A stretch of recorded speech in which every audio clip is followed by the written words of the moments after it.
विविधा, विविध भारती के विविध रंगी कार्यक्रमों की विविधा।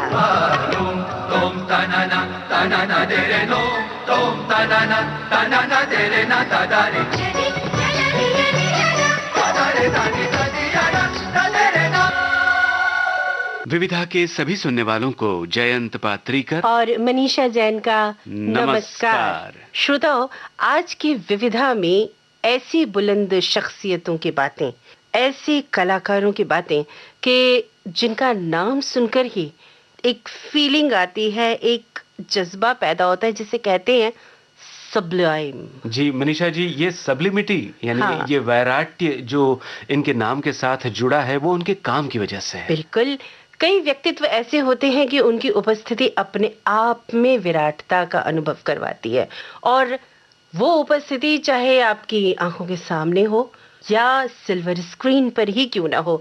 रजत पट के कुछ ऐसे नायक रहे हैं, कुछ ऐसे महान अभिनेता कलाकार जिनकी शख्सियत ने हम सबको चकाचौंध किया, और उन्हीं में से कुछ नाम लेना चाहती हूँ जयंत जी। जी। राजा हरीशचंद्र, मुगले आजम और सिकंदर आजम के राजा पोरस। क्या व्यक्तित्व, क्या प्रभावशाली आवाज और क्या डायलॉग डिलीवरी। ये ऐसे कलाकार हैं जिनका नाम ही काफी है। आपने फिल्मों के नाम गिनाए और हमारे श्रोताओं ने समझ लिया कि आज बात होने वाली है पृथ्वीराज कपूर साहब की। भारतीय सिनेमा के शीर्षस्थ परिवारों में एक है कपूर खानदान, और कपूर खानदान का मस्तक यानी पृथ्वीराज कपूर। जी, पृथ्वीराज कपूर का जन्म 3 नवंबर 1906 को समुद्री गांव में हुआ था, जिला ल्यालपुर, पंजाब में। जी। आपके पिता बसवेश्वर नाथ कपूर पुलिस में काम किया करते थे और उनके दादाजी तहसीलदार थे। खानदान में ही वो ग्रैंडियर था, वो व्यक्तित्व में साफ दिखाई देता था, और अनुशासित जीवन जो है वो भी दिखता था। तभी तो एक कलाकार इतना नाम कर पाता है। बिल्कुल, और वो डील डॉल वाले कलाकार पृथ्वीराज कपूर जब अपना उन्होंने कार्य क्षेत्र चुना, जो कि था रंगमंच और सिनेमा, वहां भी एक लीडर के रूप में उभरे। बिल्कुल, एक आद्य कलाकर्मी जिन्होंने पृथ्वी थिएटर्स की स्थापना की, जो उसके पितृपुरुष रहे। पृथ्वीराज कपूर जी के बारे में हम क्या कहें, हमारे तो शब्द ही कम पड़ने लगते हैं। मनीषा जी, ल्यालपुर से ही उनका एक रंगकर्मी के रूप में काम शुरू हो चुका था। पृथ्वी थिएटर्स के वो संस्थापक हैं, इप्टा के भी फाउंडिंग मेंबर्स में रहे। जी। पृथ्वीराज कपूर साहब का मुंबई में आगमन हुआ 1928 में, और इन्होंने अपने करियर की यानी फिल्मी करियर की जो शुरुआत की थी वो हुई थी इंपीरियल फिल्म्स से जब आप जुड़े, और कई मूक फिल्मों में आपने काम किया, लगभग 9 मूक फिल्मों में काम किया। और उनके बारे में कुछ और आप फिल्मों के बारे में बताना चाहेंगे? मूक फिल्मों की बात हो रही है तो पहली वो मूक फिल्म थी दो धारी तलवार, जिसमें उन्होंने एक एक्स्ट्रा की भूमिका की थी। जी। बाद में फिल्म आई सिनेमा गर्ल, इस फिल्म में उनकी प्रमुख भूमिका थी।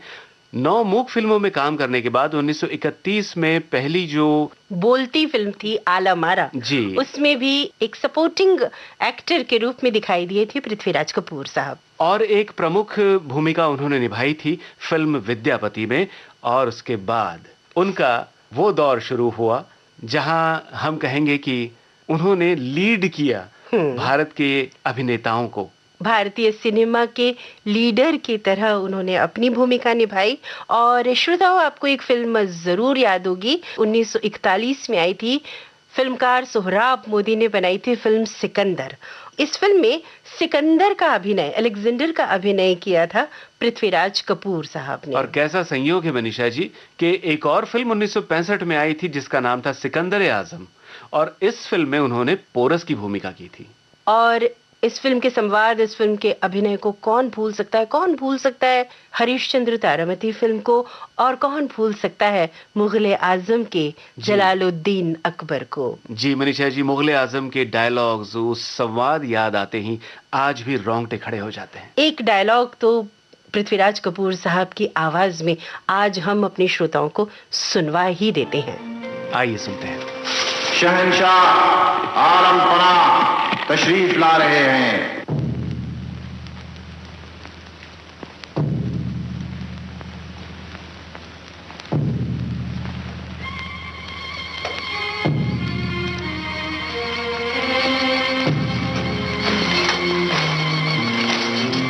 रख लिया।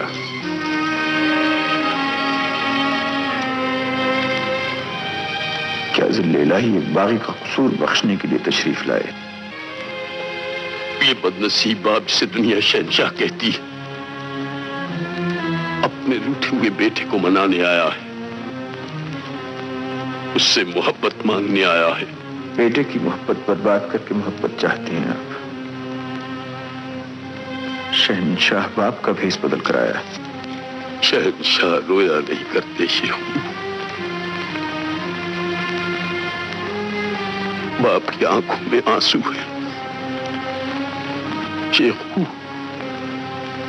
यह गरीब बाप शहंशाह अकबर के उसूलों से मजबूर है और सलीम अपनी मोहब्बत से।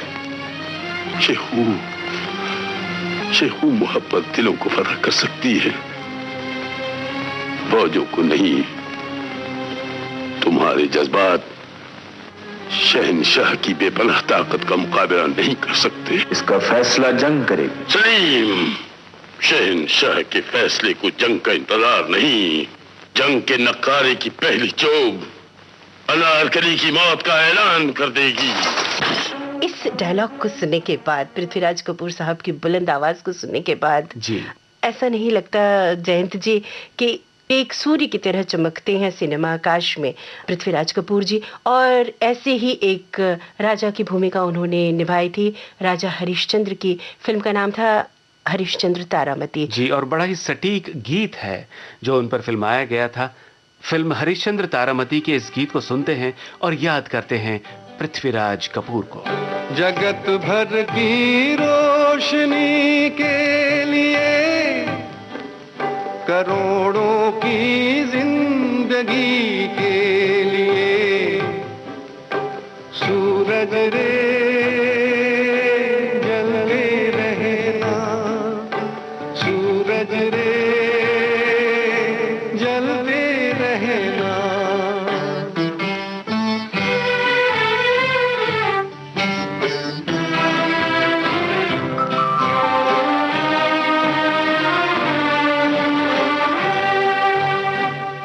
जगत कल्याण की खातिर तू जन्मा है, तू जग के वास्ते हर दुख उठारे। भले ही अंग तेरा भस्म हो जाए, तू जल जल के यहाँ किरणें लुटारे। लिखा है ये ही तेरे भाग में कि तेरा जीवन रहे आग में।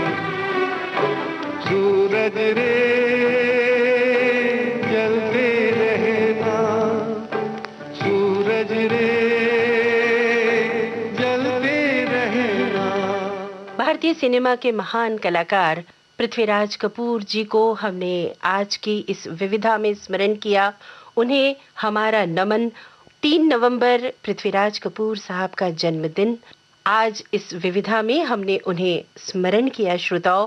और अब आगे बढ़ते हैं और कार्यक्रम के दूसरी पड़ाव पर एक और ऐसे कलाकार को हम याद करते हैं जो पहचाने जाते हैं अपने जबरदस्त किरदारों की वजह से।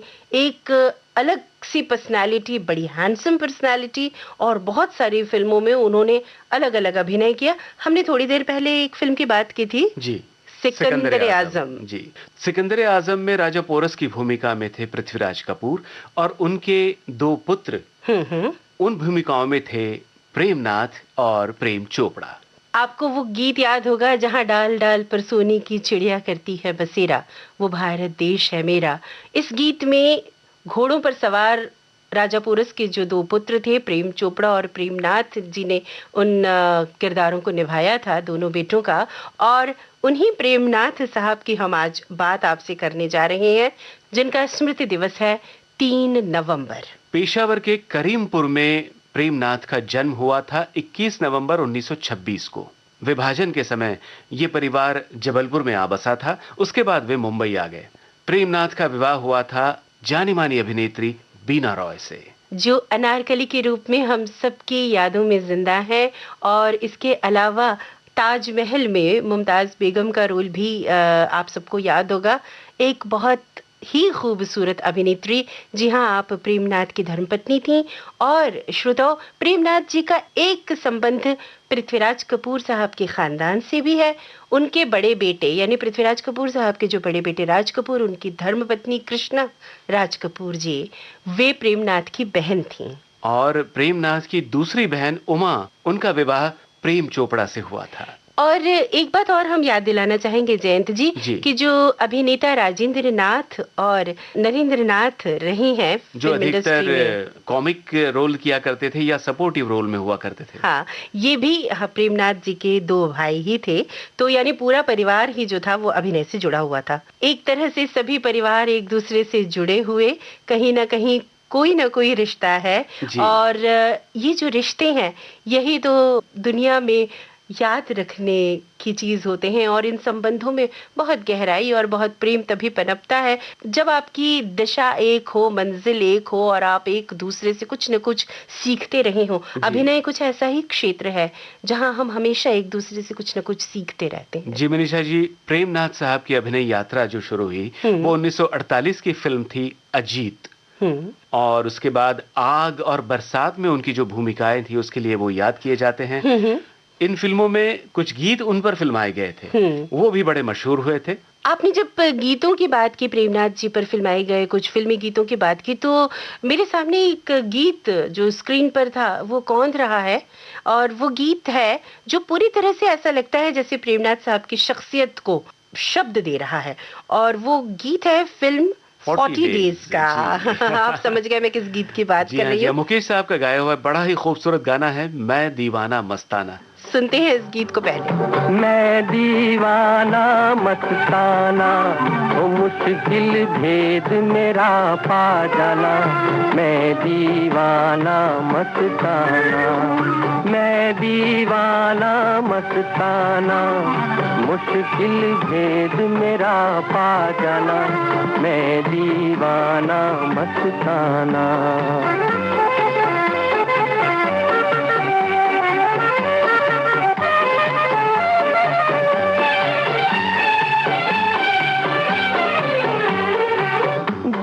मेरी ठोकर में तूफा कैद मेरे सागर में, तूफा कैद मेरे सागर में। सारा जमाना मेरा निशाना, सारा जमाना मेरा निशाना। खेल नहीं मुझसे टकराना, मुश्किल भेद मेरा पा जाना। मैं दीवाना मस्ताना, मैं दीवाना मस्ताना, मुश्किल भेद मेरा पा जाना। वाकई ऐसे ऐसे कलाकार हैं जिनकी कला के भेद को ही हम नहीं समझ पाते। न जाने कितनी गुत्थियों को उन्होंने सुलझाया है अलग अलग रोल्स की। खैर, प्रेमनाथ जी को सुनना भी एक बहुत दिलचस्प चीज है। मैं वो रिकॉर्डिंग लेकर आई हूँ आज जैन जी। जी चलिए, तो इस दीवाने मस्ताने कलाकार की जो रिकॉर्डिंग है ये एक इंटरव्यू है, अपने श्रोताओं को सुनवाते हैं। प्रेमनाथ जी से बात की है शबी अब्बास ने। हमारे विविध भारती के संग्रहालय की ये खास रिकॉर्डिंग है श्रोताओं, आज आपके लिए हम अपने इस विविधा कार्यक्रम में प्रसारित कर रहे हैं। सुनते हैं।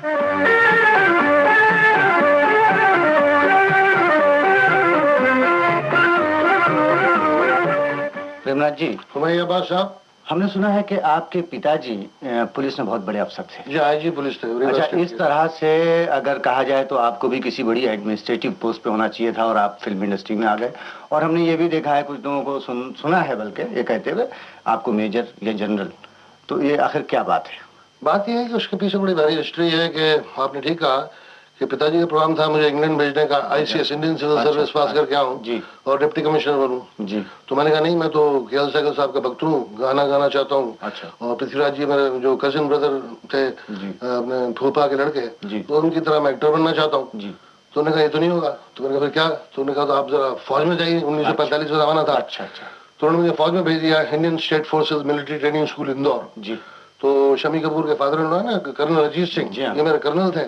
और वहाँ एक मेजर डिंगर थॉप थे जी। और फिर ऊपर से मेरे पिताजी राय साहब Kartarnath, inspector general of police Rewa state, उन्होंने जनाब रातों रात मुझको एक पुलिस की वैन में भर्ती करके रवाना कर दिया, तशरीफ ले जाइए, इनको पहुंचा दीजिए वहाँ इंदौर। अच्छा। तो रीवा से इंदौर हमें ले जाया गया और वहाँ पे स्पेशल नोट दिया गया इसको कर्नल अजीत सिंह को और अपने मेजर डिंगर साहब से, होके give my boy the nice works, he wants to become an actor, give him the works. अच्छा, ये पाबंदी लगाई। ओहो, अब जो साहब मेरी परेड है तो वॉर डेज की ट्रेनिंग और स्पेशल मेरी परेड हो रही है जी। तो एक दफा मेरा कोई स्प्रेन हो गया पाँव में मेरे, तो अब मैं कहूँ कि मैं भाई फुटबॉल में स्प्रेन हो गया, मैं कल रूट मार्च पे नहीं जा सकूंगा, लेकिन साहब जाना पड़ा। वॉर डेज ट्रेनिंग थी, 65 माइल्स का route march without food without water, उसमें तो रिटेंशन टेस्ट कि आर्मी जवान जब लड़ेंगे तो वहाँ खाना नहीं मिलेगा, पीना नहीं मिलेगा, तो आप लड़ाई कैसे करेंगे, तो उसकी बहुत स्पेशल ट्रेनिंग थी।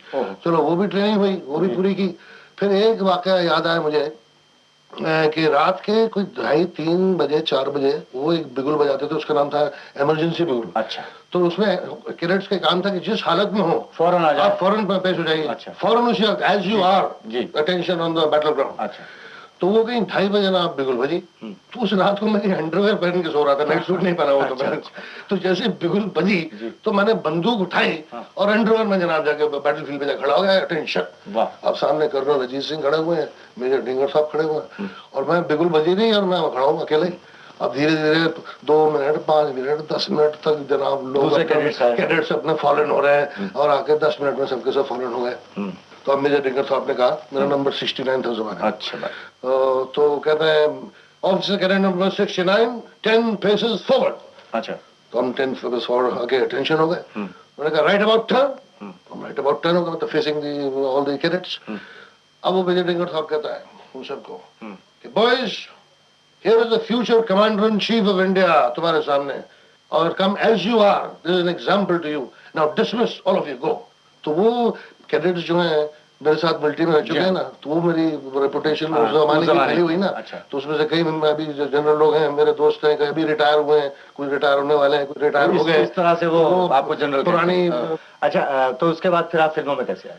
फिर क्या हुआ कि एक दिन साहब मैं वहाँ से जब ये बहुत रूट मार्च मेरी परेड हुई तो मैंने कहा बाबा आप तो हम यहाँ से चलेंगे, तो मैंने मेजर डिंगर साहब को समझा दिया कि भाई don't put round squares in round holes, square holes होता ना वो वाला है साइकियाट्रिस्ट डिपार्टमेंट। तो मैंने को समझा दिया, देखो अगर आप मुझे जंग में भेजेंगे, अभी तो मैं पास हो गया हूँ फर्स्ट क्लास फर्स्ट, अब आप यहाँ से भेजेंगे मुझे, सीधा जंग चल रहा है और मैं वहां निकाल के हारमोनियम सहगल साहब के गाने शुरू कर दूंगा, तो क्या होगा? तो सोचिए आपकी फौज का क्या होगा। तो उन्होंने कहा अरे भाई तुम्हारा मैं इंतजाम करता हूँ, फौरन पृथ्वीराज कपूर को भेज देगा।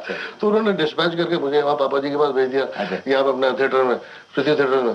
उस जमाने में वो प्ले चल रहे थे ना, शकुंतला, दीवार, पठान, पर उस वक्त चल रहे थे शकुंतला दीवार 1945 में। तो उस वक्त आप पूछेंगे कि ट्रेनिंग वगैरह मैंने कहा से। हाँ, वो चीज तो मैं जरूर पूछूंगा। इसलिए कि आजकल तो लोग इंस्टीट्यूट से सीख करके आते हैं, आपकी ट्रेनिंग तो जाहिर है फिर ये बात, क्योंकि उस जमाने में फिल्म इंस्टीट्यूट पूरा तो था नहीं, तो अब मिलिट्री से और स्टेज पे तो मैं बीए में पढ़ता था मॉडर्न कॉलेज में, तो फैंसी ड्रेस कॉम्पिटिशन में फर्स्ट प्राइज मिला, छोटे मोटे प्लेस की, लेकिन खास कोई ऐसे प्रोफेशनल एक्टर का स्टैंडर्ड नहीं था, ना ट्रेनिंग मिली मुझे। तो फिर पृथ्वीराज जी ने मुझे इसमें ट्रेनिंग दी, शकुंतला में, फिर दीवार में और पठान में। अच्छा। 1945 से 46 तक। अच्छा। और फिर ये जो रेडियो स्टेशन है आपके पास बैठा हूँ ना, मुझे 33 साल की मेमोरीज मुझे याद है रही। अच्छा। ये भी मेरा ट्रेनिंग ग्राउंड रहा, यहाँ भी 3-4 प्रोग्राम में हर महीने किया करता था। अच्छा। तो उसमें मेरा ट्रेनिंग होती थी बकायदा। अच्छा। पढ़ के डायलॉग याद कर, बोलना, रिसाइट करना। रिफिस सरोज के साथ मैंने कई प्लेस में काम किया, एक बलिदान नाम याद आ रहा है अभी। अच्छा। तो ये सब ट्रेनिंग ग्राउंड था मेरा, रेडियो एंड स्टेज। प्रेमनाथ जी, हमारा जी चाहता है कि पुराने थिएटर जो आपने पृथ्वीराज जी के साथ में किए हैं, तो मैं ये चाहूंगा कि आप पठान का कोई डायलॉग हमें बोल के सुनाइए।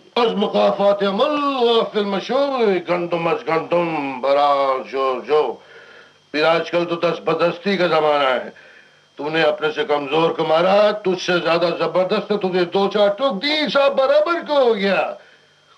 गुज़श्त पाइंदा खाना आंदा ख्याल रहे, वाह ये था वो। वाह वाह ये तो आप लोगों को फ्लैशबैक में भी मिलेगा, 33 साल की सब मेमोरीज याद आ रही है। अच्छा प्रेमनाथ जी, हमने एक फिल्म में आपको बबर शेर से लड़ते हुए देखा था, औरत फिल्म का नाम था, सैमसन एंड डिलीला फिल्म। हाँ, जो सुशील बी डिमेल साहब ने बनाई थी, विक्टर मचोर ने रोल किया था लैंडमार्क में, जिसमें बीना रानी किया था डिलीला मेरी बीवी ने, और मैं था सैमसन। तो वो आप खुद लड़े थे बबर शेर से? वो बड़ा अजीब वाकया था साहब। मैं तो बीवी में कहा कि तुम लड़ना नहीं, तो मैंने कहा प्रोड्यूसर को बोला तुम सेट जो है ना तुम कोल्हापुर में लगाओ, किसी को पता ही नहीं लगेगा, वहाँ हम लड़ेंगे बबर शेर से। तो जेमिनी सर्कस का शेर मंगा गया और हम हमसे लड़ना शुरू हो गए। लेकिन खबर तो फैल जाती है ना, फट खबर फैली मुंबई में। जनाब सुबह हमारी दीदी जान मौजूद है 8 बजे 9 बजे सेट पे कोल्हापुर। तो हमने प्रोड्यूसर डायरेक्टर का इनको भी कपड़ा पहनाओ, ढिलाला को अंदर आने दो, चिल्लाने दो उनको, इनकी वॉइस बाद में डब कर लेंगे। आदिल आदिल चिल्लाना तो चिल्ला रही थी, प्रेम बस करो मत लो मत लो। तो उसको बोलना था आदिल, तो मैंने उसे डबिंग कर लेना बाद में, आदिल मत लो। तो हम लड़ लिए। 2-3 दिन में शेर से पूरी फाइट की, कोई डुप्लीकेट अलाउ नहीं किया। बट सबसे ज्यादा जो कॉमेडी हुई वो क्या हुई कि 1952 में एक फिल्म डेलीगेशन इनवाइट किया गया था इंडिया से हॉलीवुड। प्रेसिडेंट ट्रूमन थे उस जमाने में प्रेसिडेंट। तो उसमें मैं, राज कपूर, नरगिस और न्यू थेरेस के अपने बीएन सरकार साहब और अपने द्वारका दिवेचा, ऐसे 10-12 थे आगे, सूर्य कुमारी भी थी और अरुंधति मुखर्जी भी थी। तो अब वहाँ पहुंचे तो सुशील बी डिमेल साहब ने मेरे रिसेप्शन दिया पैरामाउंट में। अब बैठे हुए तो हम बड़ी फूक ले रहे हैं वहाँ पे। तो हमने कहा जी हम भी अभी बबर शेर से लड़के आ रहे हैं वहाँ, और औरत पिक्चर हमने ही बनाई है, और उसमें हम सब शॉट हमने खुद लड़े हैं, हमने कोई डुप्लीकेट इस्तेमाल नहीं किया। अच्छा।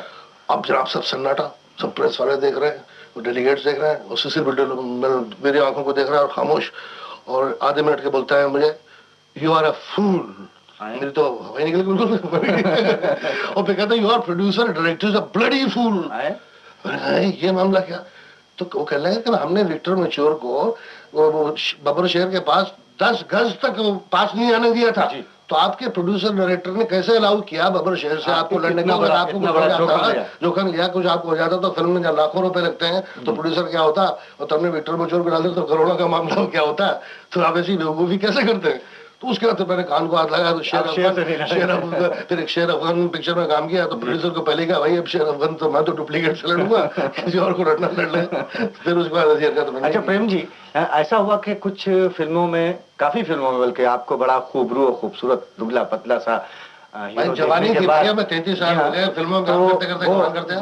वो देखते हुए, मोटा नहीं हुआ, वो देखते हुए फिर अचानक आप फिल्मों से आपने किनारा कशी अख्तियार कर ली थी। हो गया ना, मूड अब थक जाता है। और फिर सुना था कि आप हिमालय चले गए। इसी क्या होता है ना, एक्टर थक जाता है, एक्टिंग करते करते थक जाता है, मूड आता प्रोड्यूस करो। चलो प्रोड्यूस करो, मूड आया डायरेक्ट करो, तो डायरेक्ट भी किया हमने। नहीं तो आप हिमालय चले गए थे ना? तो उसके बाद में किया ना, पहले हमने बनाई एक पिक्चर शगुफा प्रोड्यूस की। अच्छा। तो प्रिजनर ऑफ गोलकुंडा राइट किया, प्रोड्यूस किया, डायरेक्ट किया, और उसमें म्यूजिक भी दिया। अब वो हो गई जरा फ्लॉप तड़ाक से। अब हम बड़े दुखी हो गए और दिल चाट गया। उन्होंने कहा बस अभी थोड़ा संन्यास लेते हैं। फिर अब हमें कोई 4-5 महीने विलायत घूमते रहे, इंग्लैंड, फ्रांस, स्विट्जरलैंड, यहाँ वहाँ। और उसके बाद सीधा हिमालय में निकल गए। तो हिमालय दर्रा खैबर से लेकर तो पूरा अपना गंगोत्री, जमुनोत्री, केदारनाथ, बद्रीनाथ, अमरनाथ, पशुपतिनाथ नेपाल में। तो योगियों से मिल, महात्माओं से मिल, कभी ऋषिकेश आश्रम में रहे, कभी इधर रहे, कभी योगा सीख, कुछ ये सीख वो सीख। तो ऐसे 17 बरस बिता दिए हमने इस तरह, 1954 से लेकर 1969 तक। जब ये गोल्डी मेरे पीछे पड़ा ना, जॉनी मेरा नाम है, काम करो। मैं कह नहीं भाई, मैं रिटायर हो गया, मुझे काम नहीं करना। जबरदस्ती जनाब, एक महीना मेरे पीछे पड़ा और फिर मैंने पिक्चर साइन की। और जब कोई पिक्चर हिट होगी तो मैं बिल्कुल छोड़ता नहीं, मैं थोड़ा तो मुझे आराम करना, तो हो गया भाई बहुत, लेकिन छोड़ते नहीं, जबरदस्ती काम कराते हैं। तो मैं उनमें से कुछ पिक्चरें चुन लेता हूँ जब ट्यूनिंग वाली हो ना। ट्यूनिंग के प्रोड्यूसर, ट्यूनिंग के डायरेक्टर, और ट्यूनिंग के आर्टिस्ट, ट्यूनिंग का सब्जेक्ट, ट्यूनिंग वाला रोल, ट्यूनिंग वाला मामला, उसमें काम करता हूँ। जब म्यूनसिपालिटी हो काम ही नहीं करता। अच्छा प्रेम जी, एक और बात आपसे पूछना चाहता हूँ कि एक हीरो के नाते तो आपने एक शरीफ आदमी का काम किया। जी बहुत। अच्छा, उसके बाद एक लंबे गैप के बाद फिर जब आप आए तो बड़े खतरनाक किस्म के विलन के रोल में, और ये एक ही आप हैं और ये 2 तरह के जो किरदार आपको करने पड़ रहे हैं। एक अदाकार के नाते आप करते हैं, लेकिन आपकी अपनी मर्जी क्या है किस तरह के कैरेक्टर्स करने की? जैसे मेरी मर्जी तो है कि अच्छे अच्छे नोबल कैरेक्टर्स करने की। जैसे शोर में किया था, रोटी कपड़ा मकान में किया था, अच्छा। बॉबी में किया था, धर्मकर में किया, ज्ञानी जी है, सत श्री अकाल है। लेकिन जब मैं कमबैक किया जो विलन, उसमें मेरे गुरु पृथ्वीराज जी का बड़ा बड़ा हाथ है। अच्छा, वो क्या? कि वो विलन का रोल था और मेरा मूड ही नहीं था विलन का रोल करने का। एक तरफ कहा संन्यास, हिमालय, ये वो, और वो कहा विलन मेंटली मैं एडजस्ट नहीं कर पाता था। तो उनसे मैं एडवाइस लेता, गुरु थे मेरे, बहुत से नाते थे मेरे उनसे। तो वो कहने लगे देखो वो तो हीरो का जमाना था, तुमने हीरो का किया, अब तो तुम कैरेक्टर आर्टिस्ट हो भाई, तुम्हें तो विलन का मिले विलन का करो, नोबल है बैड है, जिंदगी में अच्छे लोग हैं बुरे लोग हैं, सबको पोर्ट्रे करना है। कहने लगे देखो मैं भी हीरो था किसी जमाने में, कहने लगे सीता के जमाने से, कब से न्यू जमाने से, कहने लगे अब मैं हीरो का रोल कर रहा हूँ आजकल, मुगल आजम में अकबर कर रहा हूँ, तो कभी किसी में विलन कर रहा हूँ, किसी में क्या कर रहा हूँ, किसी में कैरेक्टर हूँ, तभी तो लोग मुझे आज भी जानते हैं कि पृथ्वीराज कपूर चल रहा है फिर रहा है जा रहा है, नहीं तो हीरो बन के बैठ के रिटायर हो गए, कितने लोग सालों कौन किसको पहचानता, कौन आया कब गया, उनकी तो छोटी लाइफ होती है हीरोज की, 5 साल 6 साल 7 साल 8 साल 10 साल, बहुत लकी हुए तो 10-12 साल खींच गया, तो उसके बाद तो आना ही पड़ता है ना, जवानी कब तक रहेगी, फूल है खिलता है मुरझा जाता है, तो आप कब तक जवान रहेंगे, चाहे लड़की हो चाहे हीरो हो चाहे हीरोइन है, तो उसके बाद फिर उसको एडजस्ट कर लेना चाहिए अपने आप को कि डिफरेंट रोल्स में चाहे। अच्छा, काम में आपको पहले ज्यादा मजा आता था कि अब ज्यादा डिफरेंट? आजकल ज्यादा मजा आ रहा है, आजकल ज्यादा। उसको तो क्या लड़कियों के पीछे गोल गोल घूमो, झाड़ के पीछे भी वही लफ्जीन वही डालो, यहाँ बोल रहे हैं नलिनी हेमंत के साथ वही मधुबाला के साथ बोल रहे हैं, टीना राय के साथ बोल रहे हैं,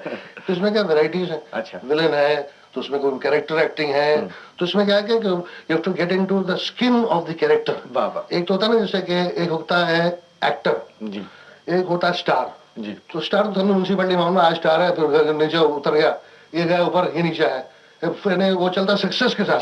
जब तक सक्सेस है, जब सक्सेस क्या है टेम्पररी है, बबल लगा सी का जो बुलबुला होता है थोड़ा फूट गया, वो जो ट्रू आर्टिस्ट होता है, जो जेन्युइन आर्टिस्ट होता है, जो एक्टर होता है, तो वो क्या होता है उसके अंदर रोल के स्किन के अंदर घुस जाता है वो। तो ये जो आर्टिस्ट है, कैरेक्टर आर्टिस्ट जो आज भी जैसे मौजूद हैं, अशोक कुमार जी हैं, दिलीप कुमार है, राज कपूर है, देवानंद अभी भी चल रहे हैं 30-40 साल से, प्राण जी हैं, तो ये लोग जो है ना they are not ordinary star, ये असली में एक्टर हैं और असली में आर्टिस्ट लोग हैं जो कि कैरेक्टर अंदर घुस जाते हैं, और अभी तक जो चल रहे हैं उसके बाद हीरो भी थे, आज कैरेक्टर एक्टर भी है, तो उसको you must be student all your life, और सीखते रहो और अपने काम को बहुत सीरियस लगो, वर्क इज वर्शिप। वाह वाह प्रेमनाथ जी, बहुत बहुत शुक्रिया, और बड़ा मजा आया इस वक्त आपसे बातें करके और वो बातें सुनकर। फ्लैशबैक मेमोरी में आप तो हमको ले रहा, हमें भी आनंद आया, तो हम आपसे इजाजत चाहेंगे और फिर अवश्य शुक्रिया, थैंक यू वेरी मच।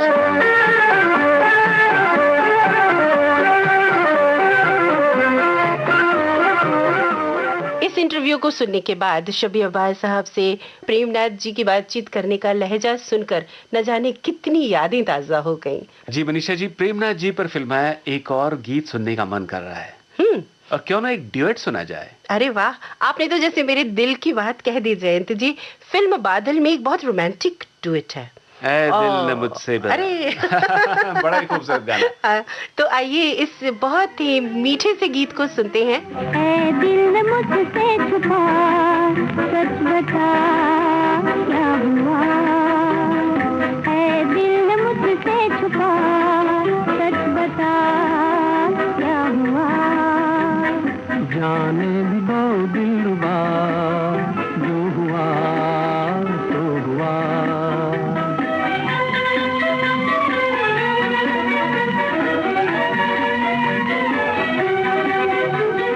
तारे गिने रात भर, जाने कब याद में सो गई, वो ख्वाब था मत भरा, जिसमें बेहोश में खो गई, कोई नींद में हमसे रूठ के हमको लूट के चल दिया, कोई नींद में हमसे रूठ के हमको लूट के चल दिया, ऐ दिल मुझसे छुपा, सच बता क्या हुआ, जाने भी दो दिलरुबा, जो हुआ तो हुआ।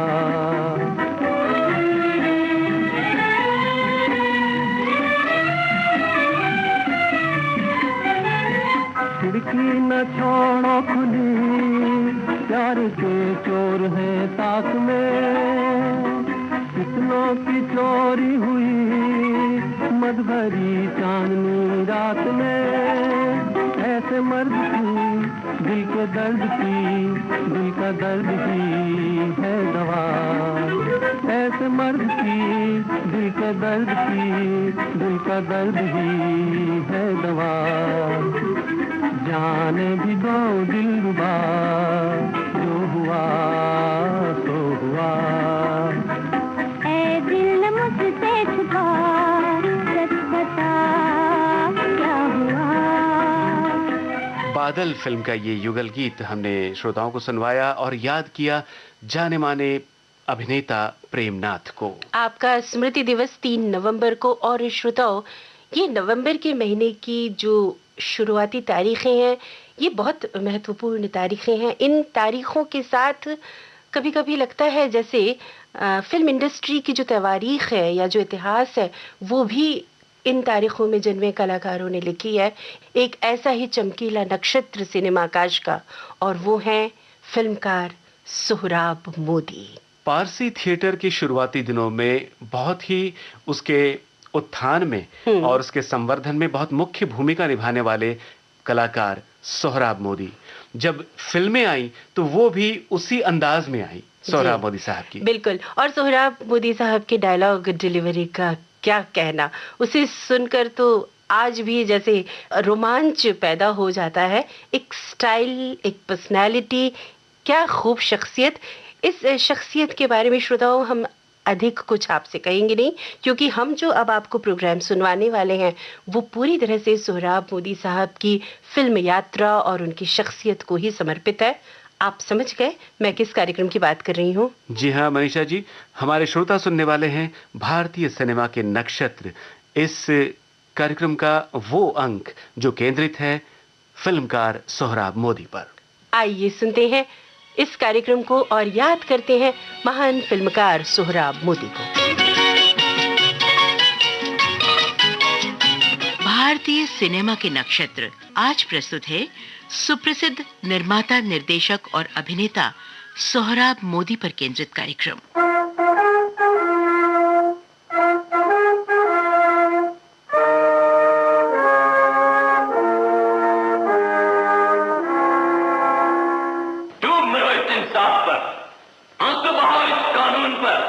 जो कमजोरों के लिए तलवार की धार और जबरदस्त के लिए बाग बहार है, जो अपने लिए नगमे साज और हमारे लिए मौत की आवाज है। तुम्हारे ही लिए पैदा हुए दुनिया के नजारे, चमकते हैं तुम्हारी रोशनी से चांद और तारे। तुम्हारा गम है गम, औरों का गम ख्वाबो कहानी है। तुम्हारा खून है खून, हमारा खून पानी है। ये बुलंद आवाज, संवाद अदायगी का अनूठा अंदाज पहचान है सोहराब मोदी की। क्योंकि मैंने अपना इब्तदाई दौर स्टेज के ऊपर गुजारा था। आप हैं निर्माता, निर्देशक, अभिनेता सोहराब मोदी। मुझे स्टेज क्राफ्ट के साथ ज्यादा दिलचस्पी भी रही और स्टेज क्राफ्ट के अंदर जो कुछ मालूमात होनी चाहिए थी वो मैंने मिलाई। और मैं अपनी पिक्चरों में ड्रामेटिक फोर्स हमेशा ज्यादा इस्तेमाल करने की कोशिश करता हूँ। और यही वजह है कि मैं एक कॉमन या छोटी सी कहानी इतनी अच्छी तरह पेश नहीं कर सकता हूँ जितनी अच्छी तरह से दूसरे डायरेक्टर्स पेश कर सकते हैं। लेकिन हाँ, मेरे सामने कोई हिस्टोरिकल सब्जेक्ट्स, बिग कैनवास की सब्जेक्ट हो जहां पर मुझे काफी गुंजाइश मिले दौड़ने के लिए, वैसी जगह के ऊपर मेरी सब्जेक्ट्स अक्सर कामयाब होती है। सोहराब मोदी एक ऐसे शख्स जिनका कद था लगभग 6.25 फुट, एक प्रभावशाली व्यक्तित्व, शेर जैसी बुलंद आवाज के धनी। ब्लैक एंड व्हाइट फिल्मों के दौर में जैसे ही अभिनेता सोहराब मोदी की बुलंद आवाज पर्दे पर गूंजती, दर्शक रोमांचित हो उठते। ये बुलंद आवाज प्रतीक थी मिनर्वा मूवी टोन बैनर की। इस बैनर के संस्थापक थे 2 नवंबर 1897 को एक पारसी परिवार में जन्मे सोहराब मोदी। जो आदमी दुश्मन को माफ नहीं कर सकता वो कायर है। मगर राज्य जोशी पंडित प्रताप आदित्य ने कहा था कि 70वीं लड़ाई में महाराज के हार जाने का भय है। अगर एक आदमी 100 बार जीत कर एक बार हार जाता है, इसमें हर्जी क्या है? मगर राजकुमार भोज अगर यहाँ होते, राजकुमार भोज यहाँ होता तो क्या वो मुझसे कह सकता था कि इसे क्षमा न करो? ये तुम्हारी भूल है कविराज। राजों के राज छत्रपति सरताज पृथ्वी वल्लभ तेरी सदा ही जय। सोहराब मोदी के पिता उत्तर प्रदेश की रामपुर रियासत के नवाब के यहां मुलाजिम थे। किस्मत उन्हें बंबई ले आई। परेल के एक स्कूल से मैट्रिक पास की। सन 14 में। मैं स्टूडेंट हूँ न्यू हाई स्कूल का। उन दिनों में वो न्यू हाई स्कूल के नाम से मशहूर थी और उनके प्रिंसिपल्स थे मिस्टर मर्जमान एंड मिस्टर बर्डा। लेकिन मिस्टर बर्डा के गुजर जाने के बाद मिस्टर मर्जमान ने उसको बर्डा न्यू हाई स्कूल का नाम दिया। आप हैं सोहराब मोदी। तो जब मैंने अपनी एजुकेशन ख़त्म की और मैट्रिकुलेट होकर बाहर निकला तो मैं अपने गुरुओं को, मर्जबान जी को नमस्ते करने गया। मैंने कहा कि मास्टर जी, आप मुझे बताइए कि मुझे कौन सी लाइन इख्तियार करनी चाहिए, क्योंकि मेरे फाइनेंशियल सर्कमस्टेंसेस इतने अच्छे नहीं हैं कि मैं कॉलेज एजुकेशन ले सकूं। तो उन्होंने सोच के कहा कि mister Modi, looking to the quality of your voice, I think you should either be a politician or an actor.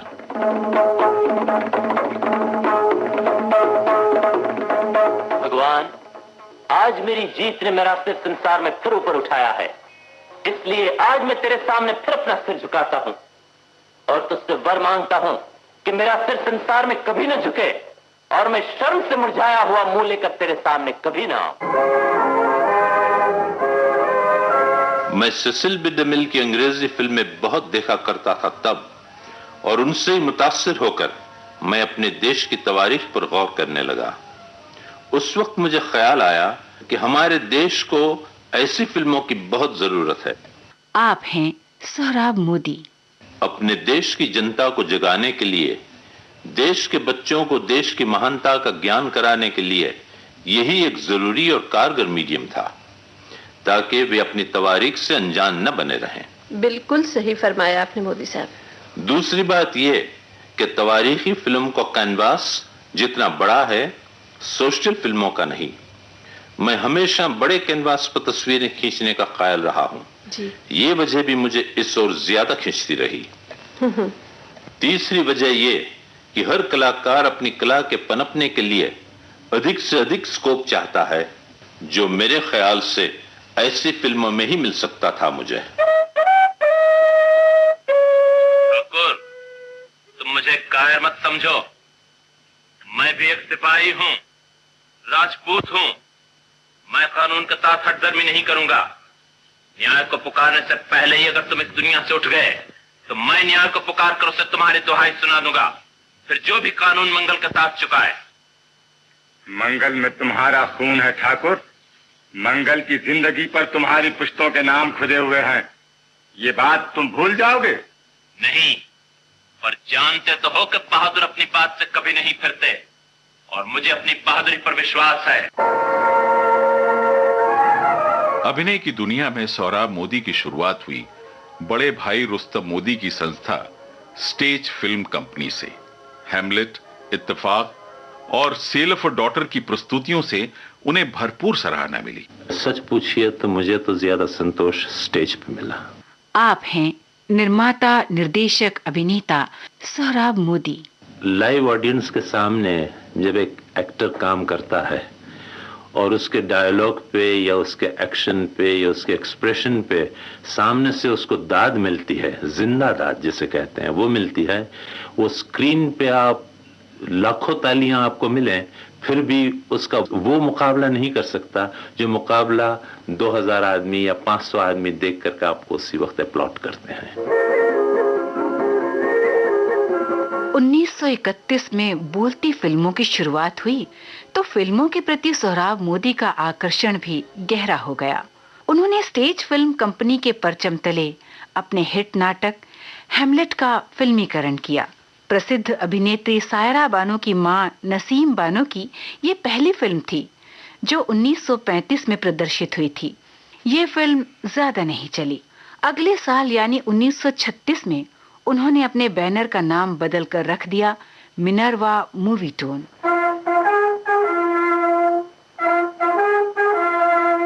Minerva Movietone के बैनर तले उन्होंने निर्माण किया फिल्म सईदे हवस का।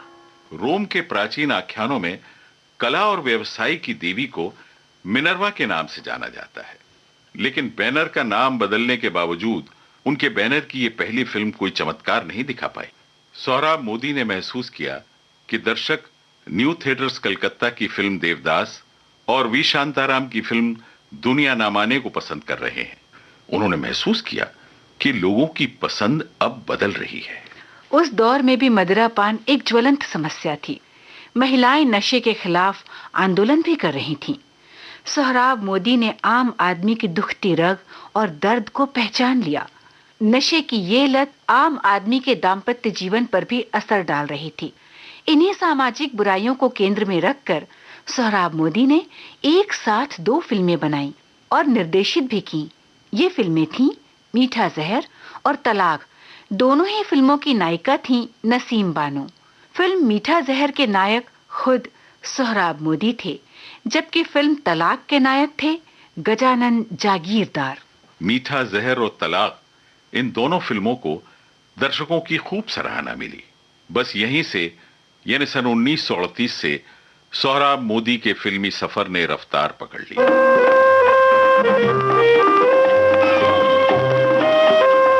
अगले 31 वर्षों तक सोहराब मोदी के बैनर मिनर्वा मूवी टोन के तले 32 फिल्मों का निर्माण हुआ, जिनमें से 22 फिल्मों के निर्देशक खुद सोहराब मोदी थे। इनमें प्रमुख फिल्में थीं पुकार, भरोसा, सिकंदर, पृथ्वी वल्लभ, शीश महल, शमा, झांसी की रानी, मिर्जा गालिब, कुंदन, राजहट, नौशेरवान आदिल, जेलर और मेरा घर मेरे बच्चे।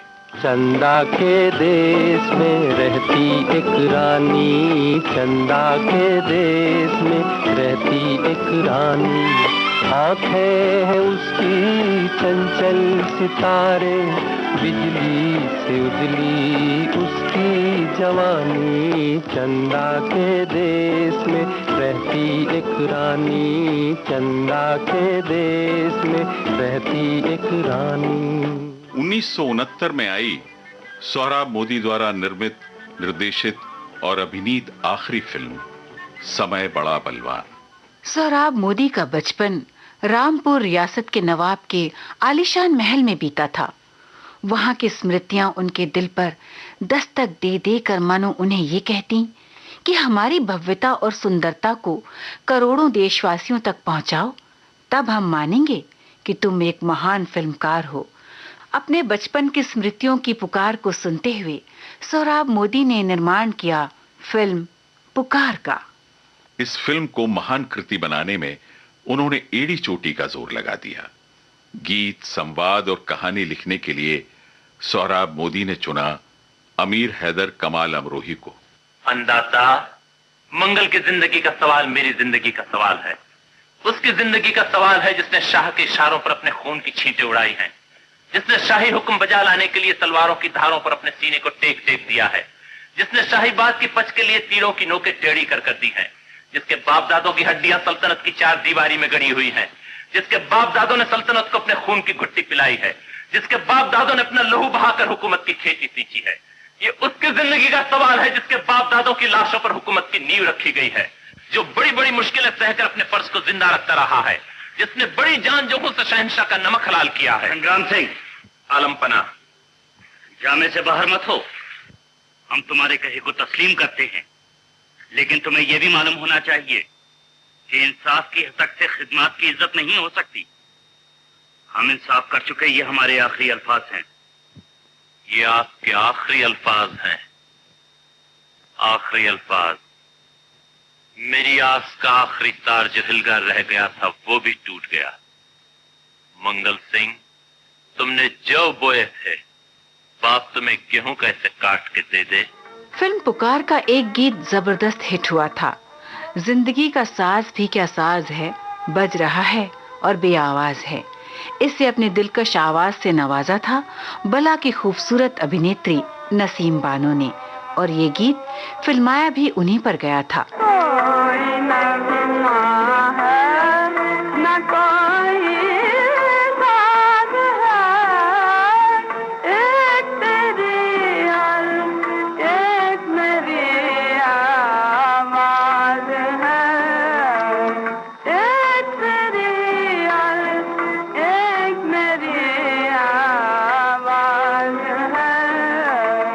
जिंदगी का साज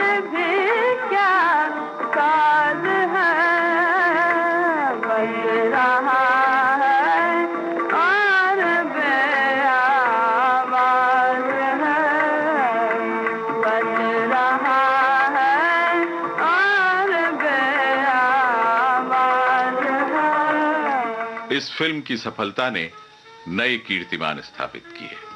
उनके हौसले और भी बुलंद हो उठे। अपनी अगली फिल्म में सिकंदर की भूमिका के लिए सोहराब मोदी ने चयन किया भारी भरकम आवाज के धनी अपने जिगरी दोस्त पृथ्वीराज कपूर का। फिल्म सिकंदर में पोरस बने खुद सोहराब मोदी। आपने देखा अलेक्जेंडर की ताकत कितनी बड़ी है, जिसने आपको एक दिन में फतह कर लिया। हमें आपकी ताकत ने फतह नहीं किया, आपके धोखे ने फतह किया है। अगर आपकी ताकत ही इतनी बड़ी थी तो आपने दिन के उजाले में दरिया को पार क्यों नहीं किया? मोहब्बत और जंग में सब कुछ जायज है। राजदूत का भेष बनाकर आए हुए बादशाह को मारना जायज है या नाजायज? ये आपने हम पर मेहरबानी नहीं की थी, अपने जोरे बाजू पर भरोसा किया था और ये आपकी गलती थी। हम ऐसी गलतियां 1001 बार करके कायद हो जाएं और उसके बाद हमें फिर मौका मिले तो हम फिर ऐसी गलती करने से बाज ना आएंगे। हमने बादशाह बहुत देखे हैं और बहुत से बादशाहों को शिकस्त भी दी है, लेकिन जुपिटर की कसम हमने आज तक आप जैसा जाबाज और बहादुर बादशाह नहीं देखा। हमने भी बहुत से महाराज देखे हैं और बहुत से महाराजों को जीता भी है, मगर तीर और तलवार की सौगंध आप जैसा ओछा और शेखी खुर आज तक नहीं देखा। दोनों फनकारों का कोई जवाब न था। दोनों ही बुलंद आवाज थे। कांटे की टक्कर हुई थी दोनों में। नतीजा रहा बहुत शानदार और बहुत जानदार। थिएटरों में हाउसफुल के बोर्ड लग गए। लोगों ने इस फिल्म को बार बार देखा। इस फिल्म की शूटिंग के दौरान पृथ्वीराज कपूर और सोहराब मोदी की दोस्ती और ज्यादा गहरी हो गई। 1939 में पृथ्वी वल्लभ के प्रदर्शन के दौरान सोहराब मोदी की मुलाकात हुई सूरत के नवाब इब्राहिम खान की खूबसूरत बेटी महताब से। पहली मुलाकात में ही दोनों एक दूसरे को दिल दे बैठे, लेकिन इसका इजहार करने में उन्हें 3 बरस लग गए। सोहराब मोदी की सभी फिल्मों में से सबसे ज्यादा उल्लेखनीय फिल्म है झांसी की रानी। हमारा प्यारा हिंदुस्तान, हमारा प्यारा हिंदुस्तान, इसी पर दे देंगे हम जान। 6 जनवरी 1953 को प्रदर्शित ये फिल्म हिंदुस्तान की पहली टेक्निकलर फिल्म थी। वैसे तो इस फिल्म का विषय अगस्त 1942 में ही भारत छोड़ो आंदोलन के दौरान सोहराब मोदी के दिलो दिमाग में घूम रहा था, लेकिन ये कल्पना कागज पर उतरी सन 1947 में। सोहराब मोदी ने अपनी रिसर्च टीम ग्वालियर, सागर, कालपी, चंदेरी, मेरठ, दिल्ली, लखनऊ और कोलकाता जैसे शहरों में भेजी। करीब 70 इतिहासकारों से मिलने के बाद उन्होंने 3500 पन्नों की अपनी रिसर्च रिपोर्ट सोहराब मोदी को सौंप दी। फिल्म में महताब, सोहराब मोदी, मुबारक, सप्रू, उल्लास और राम सिंह जैसे 12 मुख्य कलाकारों के अलावा 32 सह भूमिकाओं के लिए 1400 लोगों का इंटरव्यू लिया गया। युद्ध के दृश्यों के लिए 21,000 पुरुष, 4,200 महिलाएं और 200 बच्चे इस फिल्म का हिस्सा बने। इनके अलावा 560 घोड़े, 300 ऊंट, 2 हाथी और 50 बैलगाड़ियां, 3,600 तलवारें, 600 बंदूकें, 1,000 ढाल, 1,000 भाले और 11,500 किलो बारूद इस फिल्म के लिए इस्तेमाल हुआ। इस हिमालय है भारत का, कमल दक्षिण मद्रास, मारवाड़ बंगाल बुझाए, छाती है झांसी खास। आग लगी जब छाती में तो उठा एक तूफान।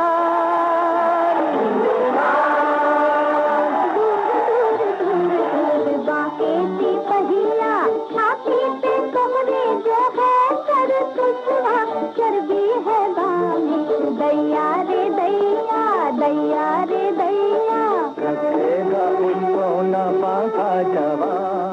60 साल पहले बनी इस फिल्म पर 75 लाख रुपए खर्च किए गए थे। समीक्षकों ने तो इस फिल्म की खूब तारीफ की, लेकिन दर्शकों ने इसे पसंद नहीं किया। सोहराब मोदी के हौसले सेना के जवान की तरह अभी भी बुलंद थे। उन पर बेहतर काम करने का जुनून सवार रहता था और वो जुट गए अपनी अगली फिल्म के निर्माण में, और वो फिल्म थी मिर्जा गालिब। फिर मुझे दीदे तर याद आया, दिल जिगर तिश्ने फरियाद आया, फिर मुझे दीदे तर याद आया। सुरैया और भारत भूषण के शानदार अभिनय से सजी इस फिल्म को दर्शकों ने बहुत पसंद किया। मिर्जा गालिब की बेजोड़ शायरी को गुलाम मोहम्मद की कर्णप्रिय संगीत लहरियों ने इस कदर संवारा कि फिजाओं में ये गीत मचल उठे। सन 1954 में आई फिल्म मिर्जा गालिब के गीत आज भी लोकप्रिय हैं।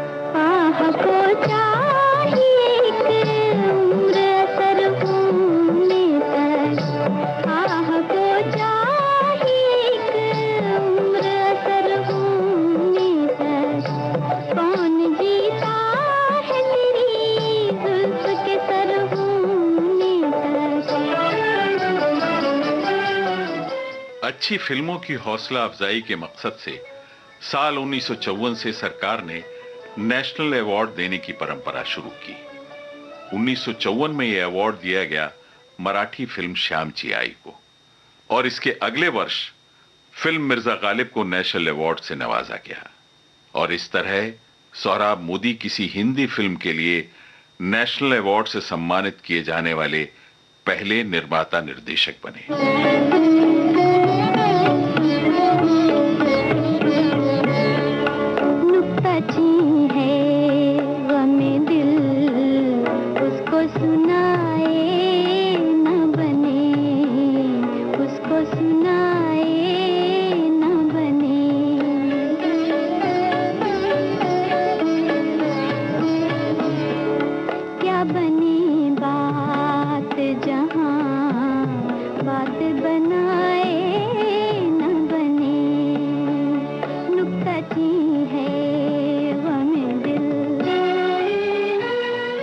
सन 1954 में मिनर्वा मूवीटोन के बैनर तले निर्मित लेकिन नितिन बोस द्वारा निर्देशित फिल्म वारिस के गीत बहुत लोकप्रिय हुए।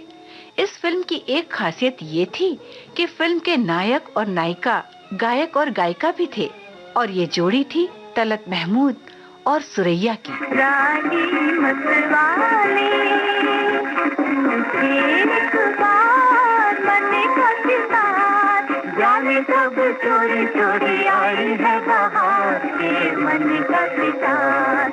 राही मतवाले। अगले 4 वर्षों में मिनर्वा मूवीटोन द्वारा निर्मित 5 फिल्में प्रदर्शित हुई। 1955 में घर घर में दिवाली और कुंदन, 1956 में राजहट, 1957 में नौशेरवान आदिल और 1958 में जेलर।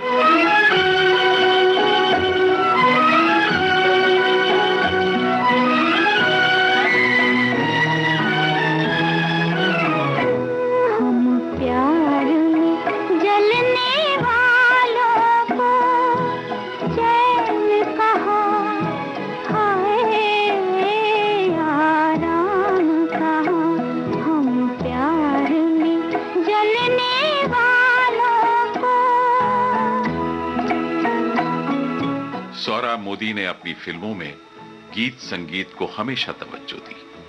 उनकी हर फिल्म में गीतकार संगीतकार बेशक बदलते रहे, लेकिन उनकी फिल्मों के गीत लोकप्रिय होते ही रहे। सन 1956 में प्रदर्शित फिल्म राजहट के लिए सोहराब मोदी ने लिया संगीतकार जोड़ी शंकर जयकिशन को, और गीतकार थे हसरत जयपुरी। ये वादा करो चांद के सामने, भुला तो न दोगे मेरे प्यार को। मेरे हाथ में हाथ दे दो जरा, सहारा मिलेगा मेरे प्यार को। ये वादा करो चांद के सामने। सन 1957 में आई फिल्म नौशेरवान आदिल। इस फिल्म में मुख्य भूमिकाएं निभाई राजकुमार और माला सिन्हा ने। सोहराब मोदी ने संगीतकार के रूप में अनुबंधित किया उस दौर के एक से बढ़कर एक सुपरहिट संगीत देने वाले संगीतकार सी रामचंद्र और गीतकार परवेश शमसी को। गीतकार और संगीतकार की इस जोड़ी ने फिल्म संगीत की दुनिया में धूम मचा दी। तारों की ज़बां पर है मोहब्बत की कहानी, है चांद मुबारक हो तुझे रात सुहानी। तारों की ज़बां पर है मोहब्बत की कहानी, है चांद मुबारक हो तुझे रात सुहानी। सोहराब मोदी को एक निर्माता निर्देशक के रूप में असफलता का सामना भी करना पड़ा।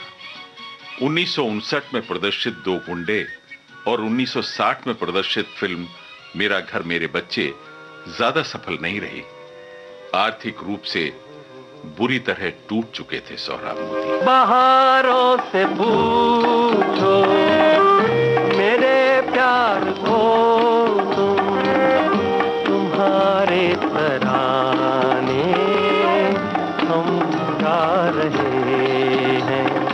नज़ारों से पूछो मेरे प्यार को,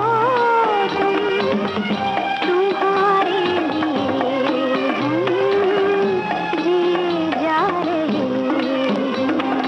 नज़ारों से पूछो। 9 साल के अंतराल के बाद यानी 1969 में प्रदर्शित हुई फिल्म समय बड़ा बलवान, इसमें भी सोहराब मोदी और मेहताब थे, लेकिन चरित्र भूमिकाओं में।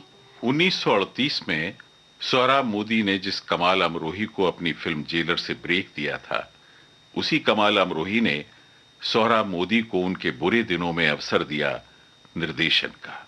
ये फिल्म थी मीना कुमारी की अमर कहानी।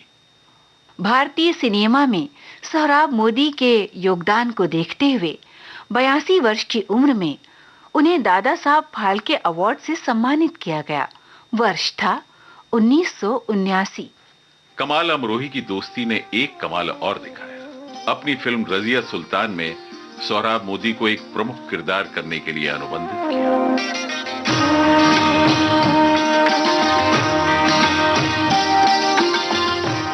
आधी सदी तक फिल्म के पर्दे पर दर्शकों को रोमांचित करने वाली ये आवाज हमेशा हमेशा के लिए खामोश हो गई।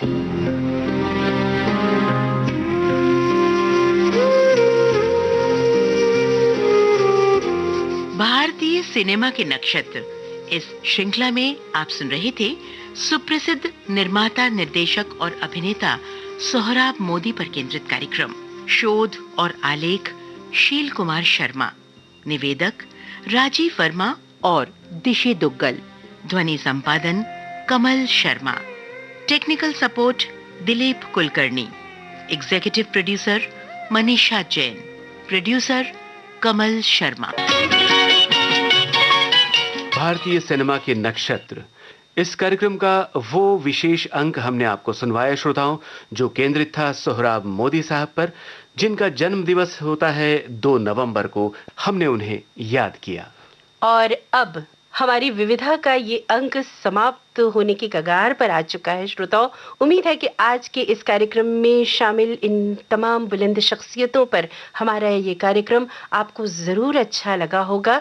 इस वक्त तो दीजिए इजाजत आप सभी को, आपकी दोस्त मनीषा जैन और जयंत पात्रीकर का नमस्कार। ये थी विविध भारती के विविध रंगी कार्यक्रमों की विविधा।